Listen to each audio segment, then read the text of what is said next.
മുണ്ടക്കലെ ചോറ് തിന്ന ആളായതുകൊണ്ട് പറയുന്നതല്ല. മുണ്ടക്കലെ കുഞ്ഞീഷൻ നമ്പ്യാരുടെയും അനന്തരവൻ ശേഖരന്റെയും പേര് കേട്ടാൽ നീലാണ്ടിന് മുക്കിടും. ആയരെ ആ കരയിലാരാന്ന് നോക്കി. ആരാണോ? നിങ്ങക്ക് മനസ്സിലായില്ലേ? വലത്ത് നിന്ന് ആദ്യം ഭരതൻ, തൊട്ടടുത്ത് നിൽക്കുന്നത് കുഞ്ഞനന്ത്, ജീപ്പിന്റെ മേളിൽ കയറിയിരിക്കുന്നത് കുറുപ്പ്, തൊട്ടപ്പുറത്ത് ചാടി നിൽക്കുന്നത് ഹൈദ്രു. 4 കുപ്പിക്കണ്ടങ്ങളാ. മംഗലശ്ശേരി നീലകണ്ഠന്റെ പട്ടാളം. നീ ഇവിടെയൊക്കെ ഉണ്ടല്ലേടാ?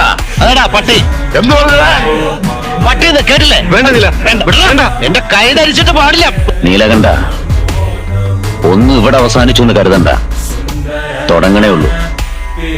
എനിക്കും ഒരു ദിവസമുണ്ട്, ബാക്കി നമുക്ക് അന്ന് പറയാം. എടോ, മംഗലശ്ശേരി മുറ്റത്ത് കയറി വന്ന് വസ്തു വിൽക്കുന്നോന്ന് ചോദിക്കാനുള്ള ധൈര്യം നിനക്ക്? എന്റെ ഭീഷണി എന്ന് പറഞ്ഞ ചില ഊച്ചാളി രാഷ്ട്രീയക്കാരെ കൂട്ടി സ്ഥലം മാറ്റിക്കളയൊന്നുമാവില്ല. ഒന്നാളായി ഞാൻ പഠിക്കില്ല കേട്ടോ. പുതിയ ആളായതുകൊണ്ടാ ഇവിടെ ചോദിച്ചാ മതി. നിന്റെ വാപ്പ അന്തർവാപ്പിള ഈ പഠിപ്പരക്ക് ഇപ്പഴും കാലുകുത്തിയിട്ടില്ല. പേടി എന്നെ നീലേണ്ട, എനിക്ക് സന്തോഷ. നീ ഇറങ്ങണം, പഴയ കണക്കുകളൊക്കെ തീർക്കണ്ടേ. എന്തായാലും ഉപയോഗിച്ച പ്രയോഗം ഫ്യൂഡൽ തെമ്മാടി കൊള്ളാം. തീർക്കാൻ കണക്കുകൾ ബാക്കി വെക്കുന്ന സ്വഭാവം എനിക്കില്ല. ഇങ്ങനെ ആയിരുന്നുവെങ്കില് തളർന്നു പോയി കയ്യിൽ ഒരു കത്തി കെട്ടി വെച്ച് ഞാൻ വന്നനെ. മുണ്ടക്കിനെ വാതിലും ചവിട്ടി തുറന്ന് നിന്നെ വിളിപ്പിച്ചത് സത്യം. അതെ, സത്യം.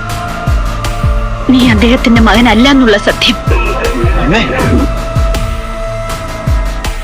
കോവിലകത്തെ തമ്പുരാട്ടിക്കുട്ടിക്ക് വിവാഹത്തിന് മുമ്പ് പറ്റിയ നാണം കെട്ട തെറ്റ് ഭ്രൂണഹത്യ തീർക്കാമായിരുന്നില്ലേ? ഞാൻ പിഴച്ചുപെട്ട എന്നെ ഒരു നിമിഷം നിങ്ങൾക്ക് മകനായിട്ട് കാണാം. എന്നിട്ടൊരച്ഛന്റെ സ്നേഹത്തോടെ വാത്സല്യത്തോടെ എന്നെ ഒന്ന് സഹായിക്കാമോ? ഈ ജന്മം ഉപേക്ഷിക്കാൻ എനിക്ക് ജീവിക്കണം, സ്വസ്ഥമായിട്ട് ജീവിക്കണം. അതിന് തടസ്സം വെക്കാൻ ഇനി നിന്റെ കൈകൾ ഉണ്ടാകരുത്. അതുകൊണ്ട് ഞാനിത് എടുക്കുക.